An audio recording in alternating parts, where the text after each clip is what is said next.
എല്ലാ നന്മകളാലും സമാധാനത്താലും സ്നേഹത്താലും അനുഗ്രഹിക്കപ്പെട്ടിരിക്കുന്ന പ്രിയ മാതാപിതാക്കളെ, സഹോദരരെ, സഹോദരന്മാരെ, കുഞ്ഞുമക്കളെ,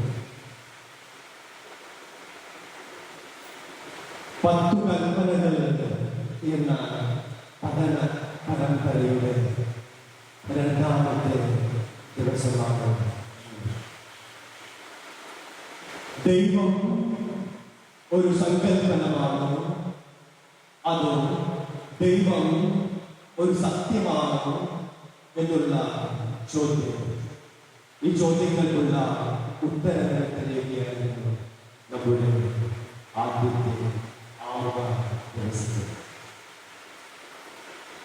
ദൈവം ഒരു സങ്കല്പനമല്ല, ദൈവം ഒരു സത്യമാണ്.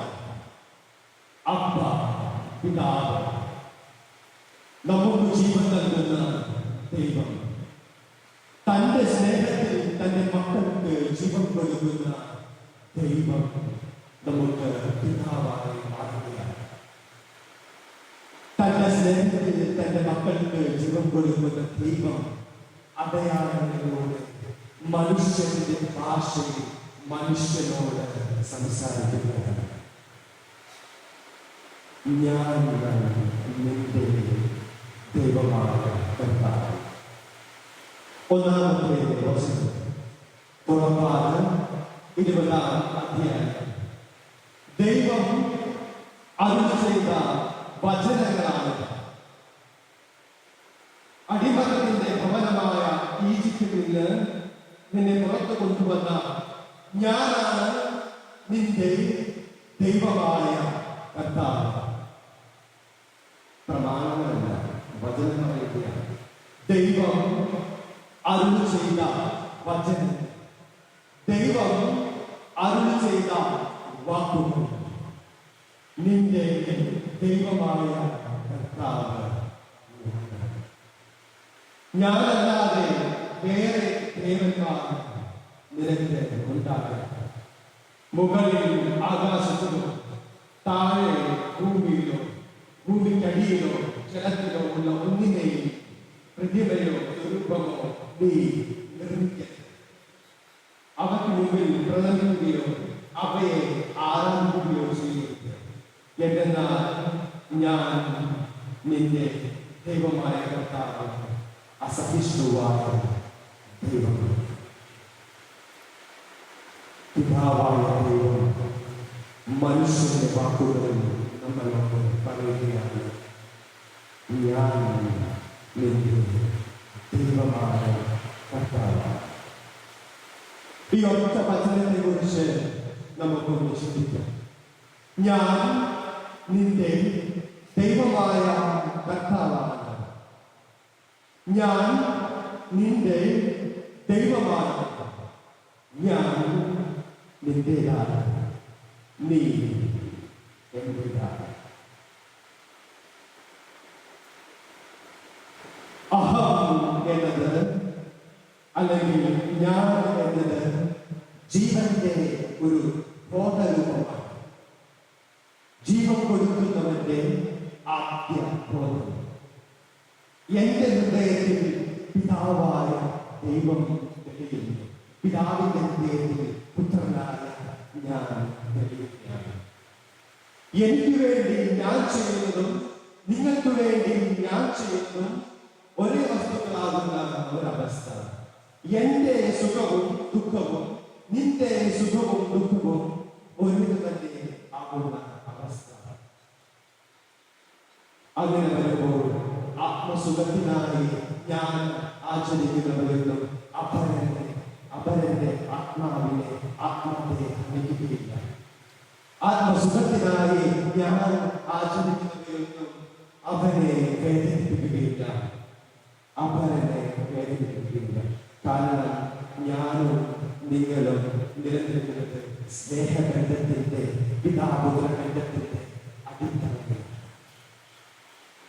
പിതാപുത്ര ബന്ധത്തിന്റെ ആ അടിത്തറയിൽ ഇവിടെ ഒരുപാട് പേരുകളുണ്ട്.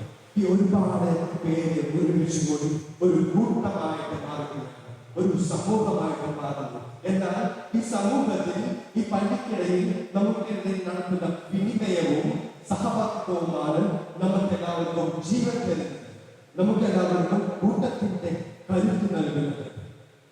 സ്നേഹമുള്ളവരെ, സ്നേഹത്തിന്റെ നനവുള്ള ഇടങ്ങളിലാണ് സത്യത്തെ അനുഭവിക്കുവാനായിട്ട് സാധിക്കുകയുള്ളൂ.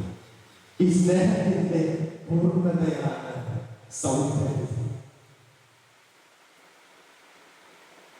സ്നേഹത്തിൽ വെളിപാടുന്ന സത്യം, സ്നേഹം തിരിച്ചറിയപ്പെടുമ്പോൾ അവൻ സൗന്ദര്യമാണ്. കുറച്ചുകൂടി വ്യക്തമാക്കി പറഞ്ഞാൽ, ഞാനും അവളും സ്നേഹത്തിലായിരിക്കുമ്പോൾ അവൾക്ക് എന്റെ മുന്നിൽ ഒന്നും മറക്കാനില്ല.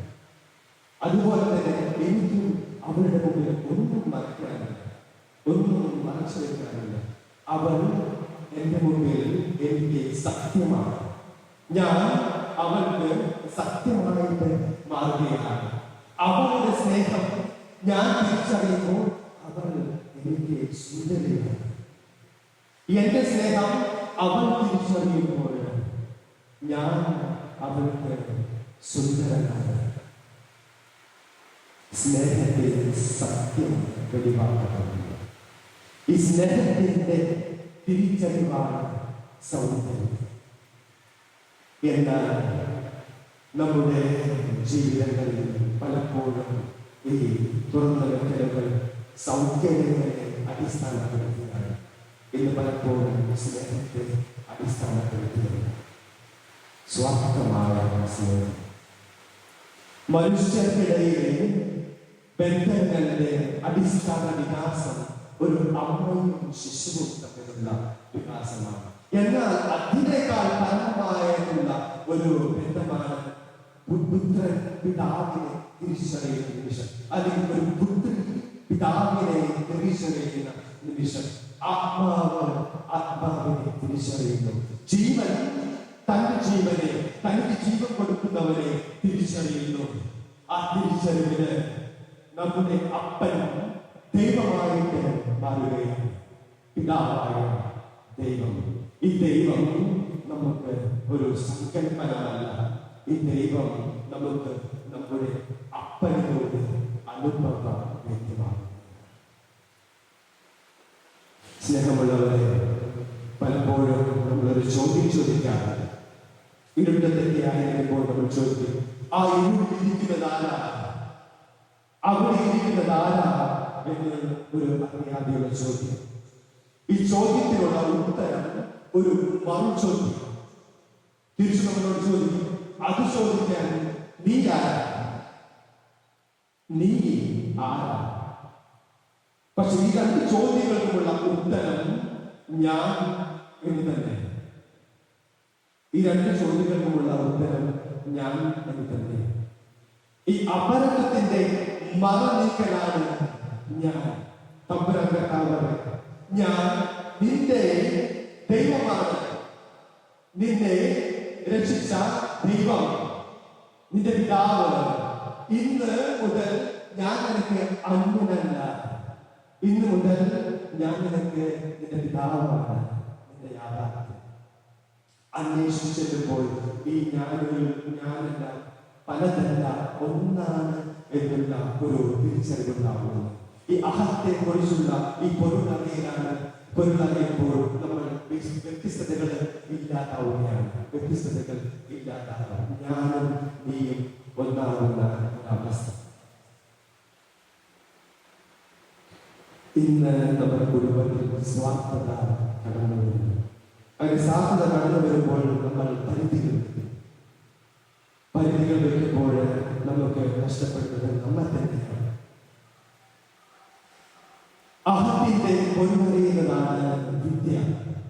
അഹത്തിൽ അല്ലെങ്കിൽ ഞാൻ ഇല്ലാതെ വരുമ്പോഴാണ് ഇതിനെ അവിദ്യ എന്ന് പറയുന്നത്.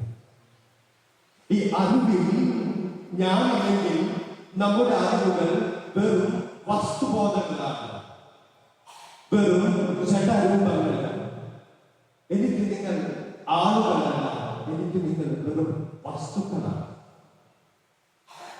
ഞാൻ എന്റെ യാത്രാവിൽ നിങ്ങളെ അറിയുന്നില്ലെങ്കിൽ, നിങ്ങളെ അനുഭവിക്കുന്നില്ലെങ്കിൽ, എന്റെ അറിവിൽ ഞാനില്ലെങ്കിൽ എനിക്ക് അവിടെ നിങ്ങൾ ആളുകളല്ല, എനിക്ക് അവിടെ നിങ്ങൾ വെറും വസ്തുക്കളാണ്. എന്നാൽ ജീവിതത്തിന്റെ അർത്ഥം കണ്ടെത്തിയവർക്ക്, ജീവിതത്തിന്റെ പൂർണ്ണത നേടിയവർക്ക് കൃത്യമായിട്ടറിയാം തന്റെ ജീവിതം അപകടമേറുന്നതാണ്. സ്വാർത്ഥ വിചാരങ്ങൾ ഉണ്ടാകുമ്പോൾ അവ അതിന്റെ കുളവിലേക്ക് തന്നെ ഒരു സമൂഹത്തിന്റെ, സമുദായത്തിന്റെ അല്ലെങ്കിൽ കുടുംബത്തിന്റെ അഭിലാഷമായി പടർന്നൊഴുകുവാനായിട്ട് നമ്മെ വിളിക്കുന്ന, നമുക്ക് തരുന്ന ഒരു ചിന്തയാണ് ഈ വാക്യങ്ങൾ.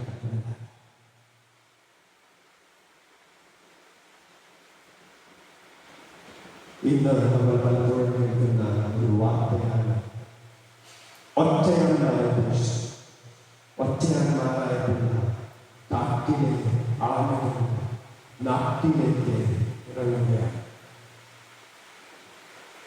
പലപ്പോഴും വളരെ കരുത്തരായി നമ്മൾ വിചാരിക്കുന്ന ഈ ഒറ്റയാന്മാരാരും തെറ്റിദ്ധരിക്കപ്പെട്ടവരും വലിയ കരുത്തരല്ല, ബലഹീനരാണ്. സ്വയം മാത്രം വിചാരയിൽ ഒരാൾ ഒതുങ്ങിയപ്പോൾ അദ്ദേഹം പിൻവലിക്കുന്ന ഒരു ലക്ഷണമാണ് കാണിക്കുന്നത്. സ്വയം ധ്യാനത്തിൽ തന്റെ ചുറ്റുപാടോടും തന്റെ കാലങ്ങളോടും ഒരുവരെ ഭീകരനായി ഇടപെടാൻ സാധിക്കാതെ വരുന്ന ഒരു വ്യക്തിയുടെ പാപ്പരായിട്ടുകൊണ്ടുള്ള ഒരു പ്രകടനത്തിന്റെ സാക്ഷ്യമാണ് ഈ ഒറ്റയാന്മാരിൽ കൂടെ നമ്മളിലൂടെ നമുക്ക് വെളിയാകുന്നത്.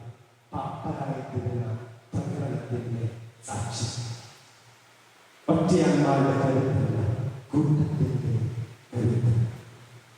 പലപ്പോഴും ഈ ഒറ്റയാന്മാർ സ്വയം താൻ ധ്യാനത്തിൽ ചെലുത്തുന്നത് തങ്ങൾ വലിയ തീവ്രമായിട്ടുള്ള ഒരു അഹംബോധത്തിലാണ്.